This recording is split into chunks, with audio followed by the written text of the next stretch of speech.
1994. The phone rings on a Sunday afternoon. My brother has something to tell me. I have something to tell him. And now I'm asking you to sacrifice once again. In the previous 3 years, I had made 3 fundraising films for the Archdiocese of Newark that helped them raise over $100 million. And even after Paul reveals to me his whole history with Birmingham and his suspicions regarding McCormick, I have another little Joe, good God, guilt moment. I mean, I'm actually happy to hear that Paul is only asking for therapy, that he doesn't want money from the church. How much do we need, and what exactly do we need this money for? Because money's got nothing to do with it. Well, we must raise $50 million. It was just one bad priest, one parish. I jump on the Boston train to the Boston Public Library. I feel my heart skip as I scan the faces of this photo. St. John's Seminary, 1960. There's smiling Joe Birmingham. And there's John B. McCormick. And this was just the beginning. Birmingham and McCormick graduated from St. John's Seminary the same year. Birmingham went to Sudbury. McCormick came to St. James in Salem, and then about 4 years later, Birmingham shows up in Salem. They're in the same parish together for a couple of years. Birmingham goes to St. Michael's in Lowell. He was in Brighton at St. Columbkille's. Then he went to St. Anne's in Gloucester. St. Anne's was literally less than 4 blocks from where I was living. It would have shocked the hell out of me, I guess, if I'd seen him. May they remain faithful to the Holy Church. It turned out that McCormick, he was in charge of personnel when Birmingham was sent to become pastor of St. Anne's. The trials of this life. He wasn't just sent to Gloucester, he was made pastor. It stands to reason that the head of ministerial personnel had to be involved in making him a pastor, or at least knew about it and didn't say to somebody, back in 1971, this guy was accused of molesting kids. He's been moving from parish to parish, and maybe we ought to check and see what went on there. It seemed clear that this organization was protecting him. There was nothing exceptional about Joe Birmingham, so there were probably a lot of other priests that were being treated the same way. The whole idea of getting a large sum of money from the Archdiocese now started to sound like not such a bad idea. And it wasn't like I just wanted to get a bunch of money. I just wanted them to feel the hurt. I ended up being connected to a lawyer named Matt McNamara. And he advised me there is a statute of limitations. And the start date on it is when you first recognized that this happened to you and that it had harmful effects upon you. And so if you're going to do anything, we need to start acting now.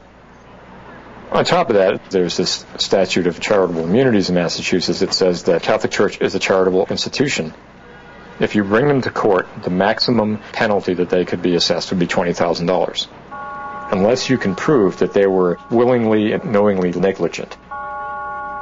The quest was to find out if there was somebody who reported him before he got to Salem, and then we would know that he did nothing about it. We sent him over to Salem, and I got molested there. I got the idea to put ads in the newspapers in each of the towns where Birmingham had been stationed. We had my sister and her husband from Oregon pay with their credit card so that it couldn't be traced back to Paul. Just was a little ad that says, "Do you remember Father Birmingham?" And then we got the street address, thanks to you, in New York. Paul was convinced that we wouldn't hear from anybody. December 1994. Each day I check the mailbox.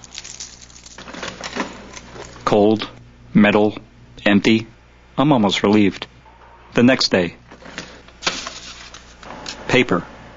Birmingham's first assignment, Sudbury. I wish Paul was here to do this. Sudbury.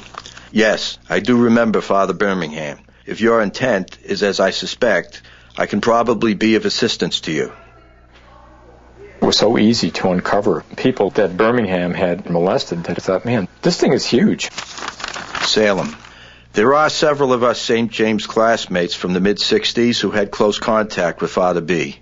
Could you give us some information regarding what has renewed interest in the man who had a hand in our development during junior high? Some of them wrote letters and said, I know Father B. What do you know about Father B?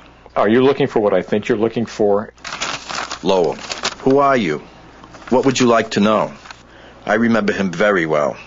He's been dead about 5 years. Thank God. And then there was a guy in Gloucester. Gloucester. Yes, I do remember Father Joseph Birmingham. He would get me out of school to counsel me in St. Anne's Rectory, his private quarters. Is this concerning what I think? I knew this kid when he was a kid. I got in contact with a number of different people who then would turn me on to their friends. Sudbury. Father Birmingham did attempt to molest me on more than one occasion. The 2 incidents I remember occurred in the rectory in, I believe, 1963. I remember the year based on the car he was driving at the time. A black 1963 Ford XL with red bucket seats. Once in the rectory, we went to his room where he began to molest me. He was interrupted by another priest. If 30 years later you can just uncover 20, 30, 40 people like that, how many more were there? Sudbury was kind of like the gold mine. I mean, one of the first ones I remember was Steve Blanchett. I went out and I met him. He told me, yeah, I was molested, my brother was molested, my other brother was molested, my friends were molested. This was the first parish he was at. This was before he got to Salem. I said, well, what happened to Birmingham? He said, well, it was kind of a mystery. He just kind of disappeared one night. He was there, and then he wasn't there anymore. And we didn't know where he ended up. I got in contact with a woman named Marie Corrette, one of the mothers in Salem, who finds out that her son may have been molested by a priest, gets together with 4 or 5 other mothers who have the courage to go in and confront these guys, these powerful figures, and was told by the bishop that was in charge that they were spreading scandal about a holy man. They should examine their consciences and go to confession and go back and be quiet about this.